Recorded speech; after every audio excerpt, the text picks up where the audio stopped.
আচ্ছা, আমার মতো পনির খেতে কে কে ভালোবাসো? আমি তো পনির খেতে প্রচণ্ড ভালোবাসি। তো আমার মতো যারা যারা পনির খেতে ভালোবাসে তাদের এই পদটা অবশ্যই ভালো লাগবে। তো এখানে কিন্তু ফোড়ন দিয়ে দিলাম, জিরে ফোড়ন দিয়ে দিলাম, আর 1 চামচ চিনিও দিয়ে দিয়েছি, আর একটা মশলার পেস্ট বানিয়ে রেখেছি, মগজ, কাজু বাটা, আর দিয়েছি হলো পোস্ত, পেঁয়াজ বাটা, সব কিছু, পেঁয়াজ বাটা, লঙ্কা বাটা, আদা রসুন সব কিছু দিয়ে একটা পেস্ট বানিয়ে রেখেছি। পেস্টটা তেলের মধ্যে দিয়ে দিলাম। তেলের মধ্যে দিয়ে এখন ভালো করে মানে মিশিয়ে নিতে হবে। আর এখানে দেখো আমি কিন্তু নিয়েছি হলো ক্রিম পনির। তোমরা বাজারে ক্রিম পনির পেলে ক্রিম পনিরটা নেবে, আর নাহলে নর্মাল পনির দিয়েও হয়, কিন্তু ক্রিম পনিরটা হলে বাটার পনিরটা খেতে বেশি ভালো লাগে আমার কাছে। ক্রিম পনিরটা কিন্তু আমি ভাজিনি, ক্রিম পনিরটা ভাজলে ভালো লাগে না। আর এখানে মশলাটা ভালো করে কষিয়ে নেব, যতক্ষণ না পর্যন্ত একটা কালারটা একটা অন্যরকম হবে ততক্ষণ কষিয়ে নিতে হবে ভালো করে।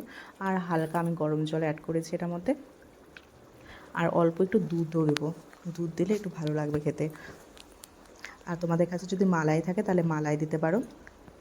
আর এখানে দিয়ে দিলাম একটু ধনেপাতা, ধনেপাতার বদলে কাসুরি মেথিও দেওয়া যায়, কিন্তু আমার কাছে ধনেপাতা ছিল তার জন্য আমি ধনেপাতাটাই দিয়েছি। আর যেহেতু বাটার পনির, তো বাটার তো অবশ্যই দিতে হবে। আর পনিরটা ফার্স্টে দিয়ে দেবো। এই দেখো পনিরটা আমি ভাজিনি, আর পনিরের পিসগুলো একটু বড় বড় রাখবে, তাহলে ভালো লাগে খেতে। আর এই যে আমি অনেকটা বাটার দিয়ে দিলাম, বাটারের গন্ধটা আসবে, বাটারটা লাস্টে দিলে বেশি ভালো লাগবে।